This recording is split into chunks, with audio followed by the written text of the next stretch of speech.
Welcome to Piece by Piece, a business podcast by Lumbermen. In this episode, we talk about the cultural and financial benefits of safety in the workplace. Here's Ryan Terpstra and Kate Harris. Welcome back to the Piece by Piece podcast. We are a business podcast by Lumbermen. I'm Ryan Terpstra, media manager here at Lumbermen, and we are going to talk some safety today with our regional safety manager, Kate Harris. Kate, thanks so much for joining us on the episode. Thank you for having me. Yeah. Appreciate it. It's great to have you. Now, I was fully prepared. We're very busy this time of year. I was gonna have the hard hat, the safety glasses, everything. So excuse me if I'm not technically as safe as I possibly could during this podcast. I think we're okay in here. We're gonna be okay. I think you scouted it earlier. I'm sure you did. Safety is kind of one of those topics where people are like, I know I need it. We'll invest some things into it in terms of financials and time, but like, I don't really want to think about it. And for many people in our industry, building materials, but then you go into logistics and everything else of what we deal with as a company and what many people who listen to this podcast just in general deal with, safety is a lot more important, I think, than a lot of people realize. Give us a little bit about your background. How did you get into this role and what brought you to this position organizing safety for Lumbermen? Yeah, so because it's a safety pun, I always say I accidentally got into safety, and that is true, but I did spend a good portion of my career learning formally through safety, and I was always drawn to it because there's a synonymous relationship between safety and care. And that's something that Lumbermen, I think, does really well, and a lot of safety programs do, but caring for people is a big part of safety. And so when we think about how we're going to spend a good portion of our day and our year and our working lifetime, being able to help people, this was my way to do that. And so being a safety professional and spending my career doing this so far and probably the majority of the rest of my career, I think it is important to realize that safety is a big job. But at the end of the day, it's not one person's job. It's lots of people's job, and if not everybody in our organization's job. And so, having one safety person on the team where maybe that's their title or their job is one thing, but having other people feel culturally and morally responsible for safety is how you build a winning culture. And it's how you win as a business as well. And so some of the things that we do to try to mitigate some of the challenges of having a very spread out organization, having lots of team members, lots of trucks on the road. One of the things that we do and work really hard on is mitigating the silo, the communication silo. Safety doesn't just stay with safety. Safety is in our operations, it's in our leadership, it's all throughout our organization and how we communicate and make decisions and truly at the heart of the culture.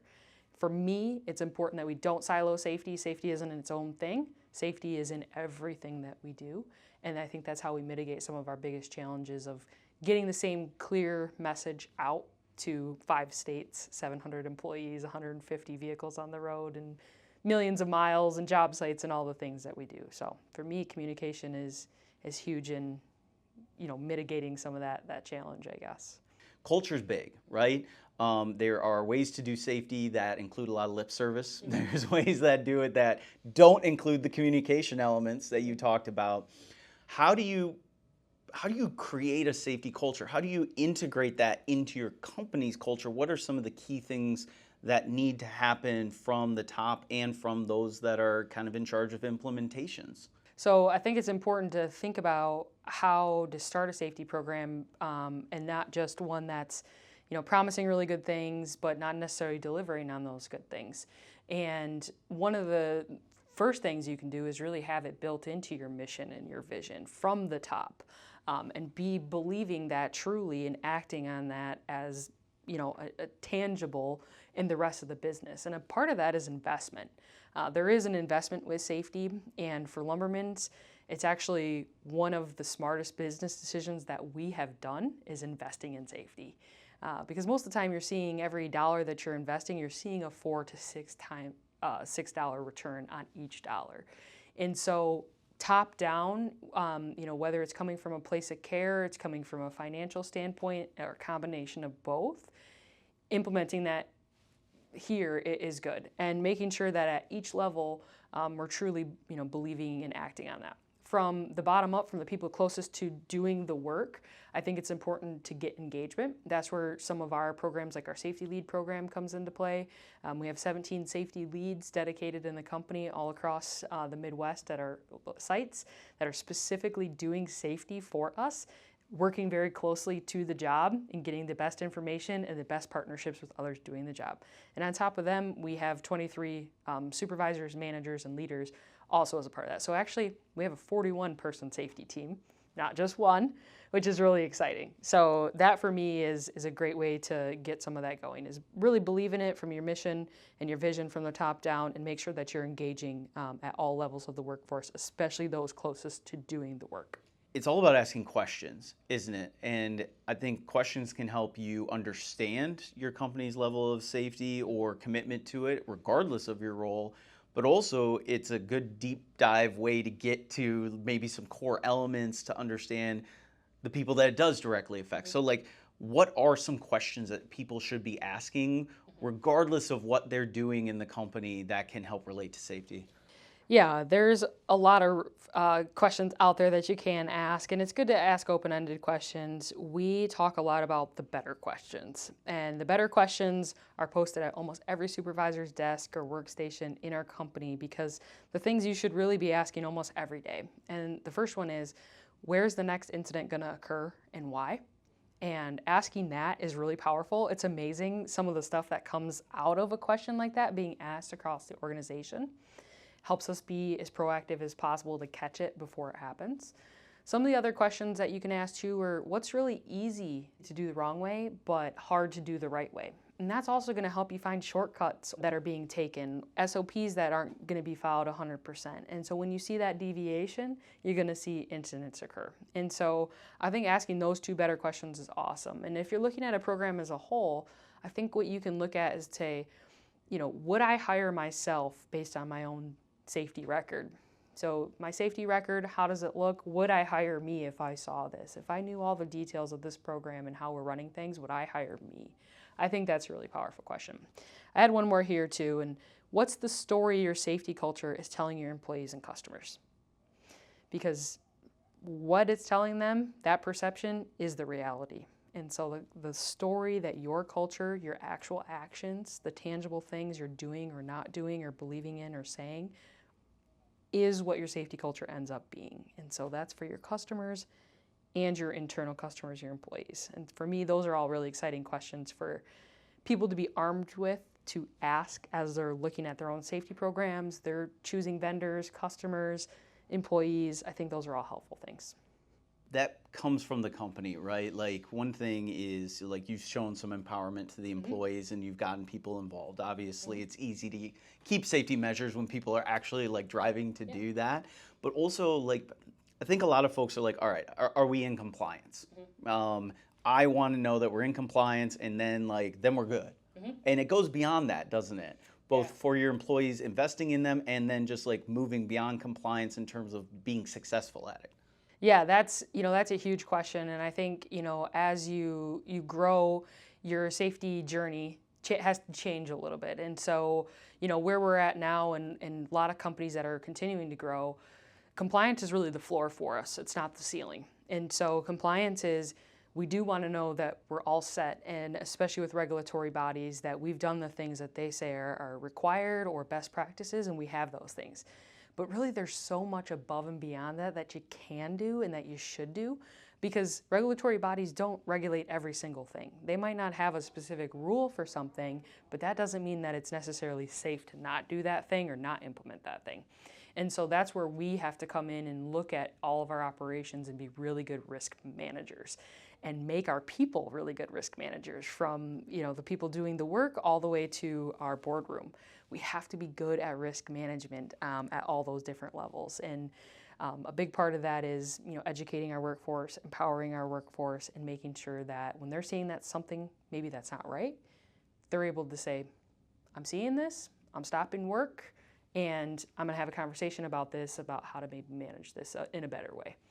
So I think for us, there's a safety maturity level that I've seen, and companies as they grow tend to grow on that safety maturity scale, or they don't. And I find that companies that do really well and stay really profitable and keep the best people on their team, keep the best customers, tend to grow their programs, reach for that ceiling rather than stay at the floor level with safety. And so there is a lot under that umbrella that you can do. Sometimes you might go, oh, maybe that's a little far.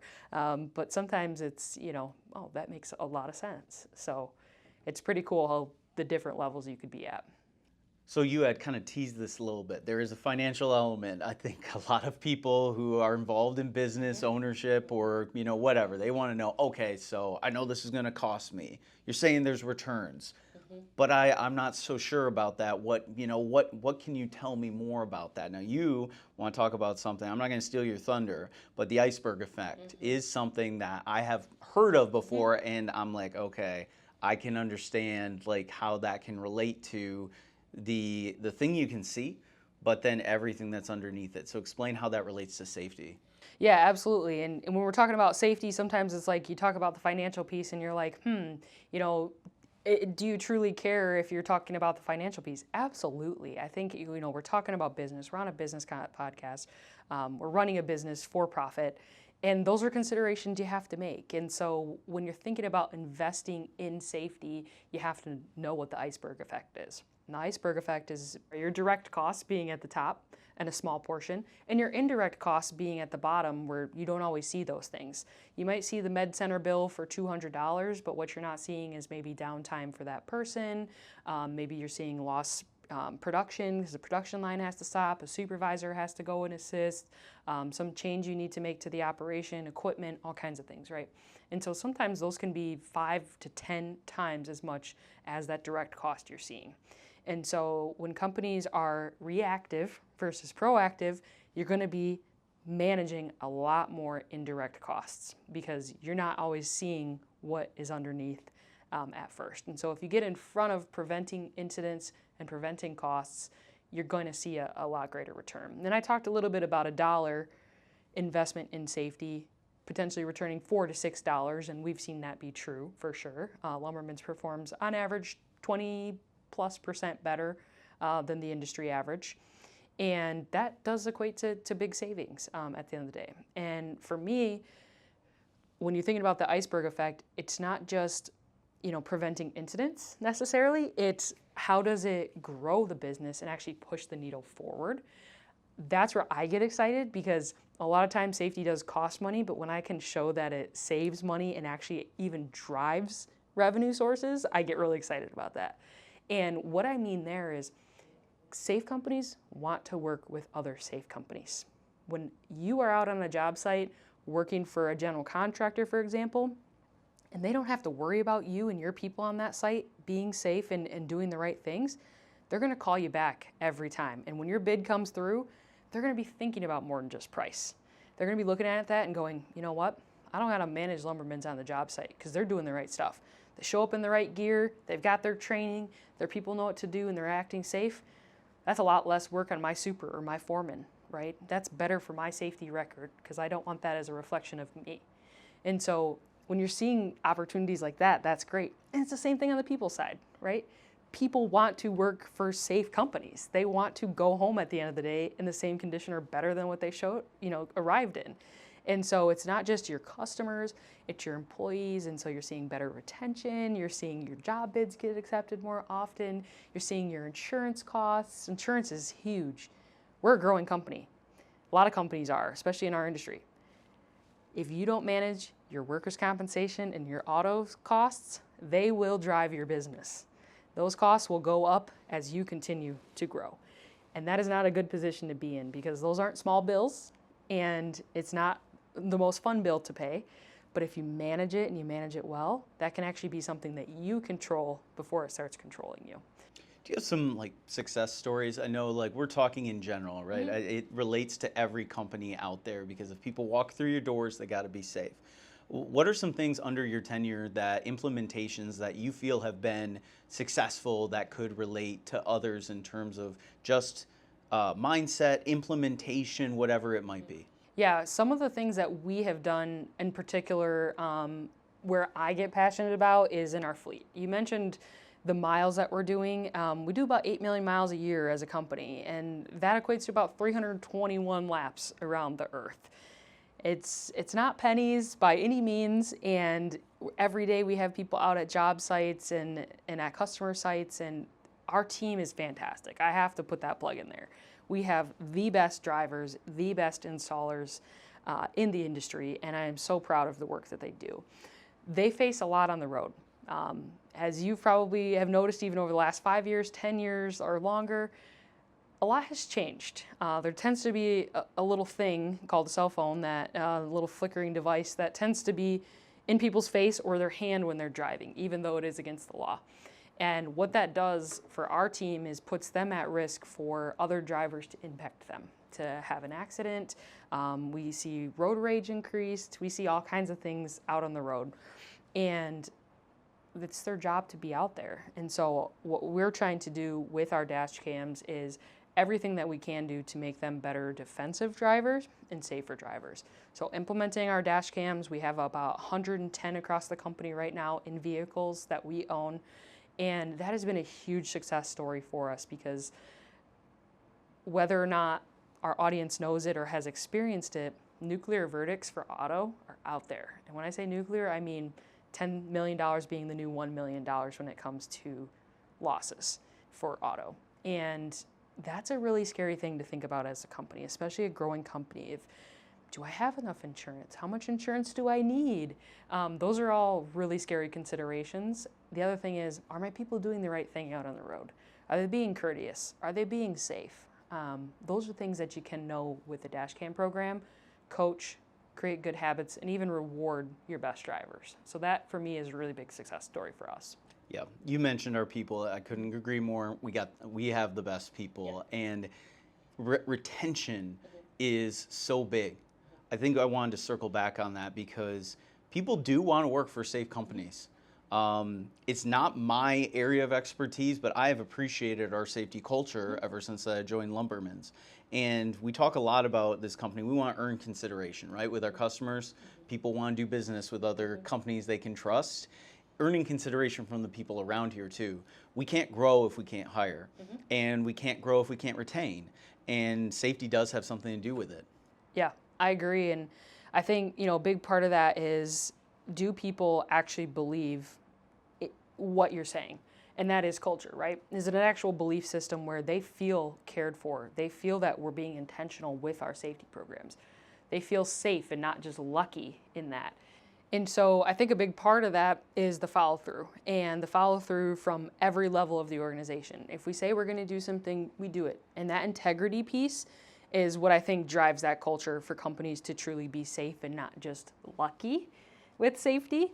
And so that is going to drive retention and trust and loyalty and reliability for a company. And that sticks around. Companies become synonymous with different things, and everybody watching this knows that. You can think of a company name and you think, ooh, and you can think of a company name and you go, oh, right? And that is something that you can start to get associated with, and you definitely don't want to be associated with not being a safe company or hurting people and things like that. So being associated with being a safe company, a reliable company, a trustworthy company, those are all things, again, that help you grow, that help you win, and at the end of the day are part of your culture that you're building every single day, every conversation that you're having. Thanks for listening. Tune in next time as we answer your questions about strategies for a successful business. This has been Piece by Piece, a business podcast by Lumbermen's.